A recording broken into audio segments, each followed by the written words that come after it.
Hello and welcome to Leadership Wednesday. Today it's the second part of my review of the book by Zach Friedman, The Lemonade Life. And last week we have already heard about the acronym with the 5 parts, PRISM, PRISM. That's perspective, risk, independence, self-awareness and motion. Today I want to introduce you to 4 different type of people, and they're covering basically everything.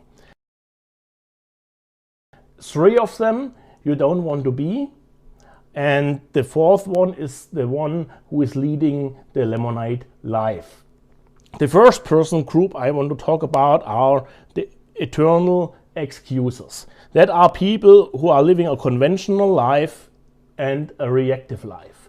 These are the people who are hanging around the water cooler or the coffee machine in the office, and whatever you say, whatever suggestion you have for their life, they're saying, yeah, but. They always have an excuse for something. It's always the other people are so mean to them, and they don't take any responsibility for their life. They have an excuse, and in the end of the day, it's a lack of creativity, determination, motivation, and most of all, self-discipline. What can this group do? Well, they can give up the excuses, the negative outlook, the complaining and the blaming, and be more accountable, clear of mind, responsible, and asking for help. And I found this group needs external help because usually they are in a kind of a spiral, a kind of a circle, and are not able to coming out without a proactive choice. And so this kind of people really need some help from the spouse or from the family or from a coach to escape the negative spiral they are in. The second group, what we want to talk about, are the steady settlers. They are conventional but proactive.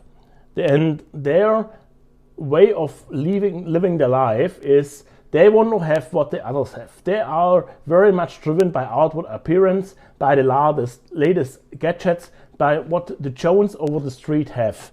And their excuse is to keep the status.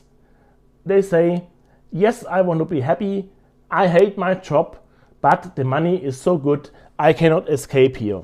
So what can they do? They can give up the settling, the risk aversion, the convention and the close-mindedness, and seek the possibility, the opportunity. What else can they do to become truly independent? Again, this group can also use the hope and the help of a coach. And then we have the change chasers, unconventional, reactive also.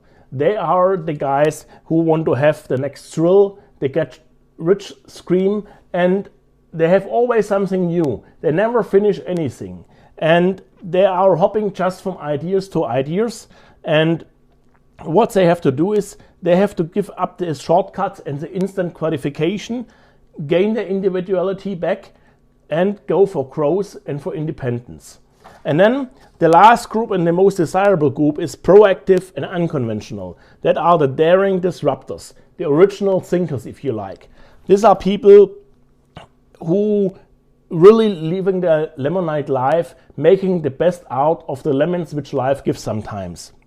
And a couple of tips, what you can do. First of all, be grateful. Be thankful for what you have, for the good thing what you have in your life. Also, to invest in others. Everyone can give something and can do something good to someone else. Commit random acts of kindness and empower other people. And stop doing like what the steady settlers doing. Stop buying things to impress other people.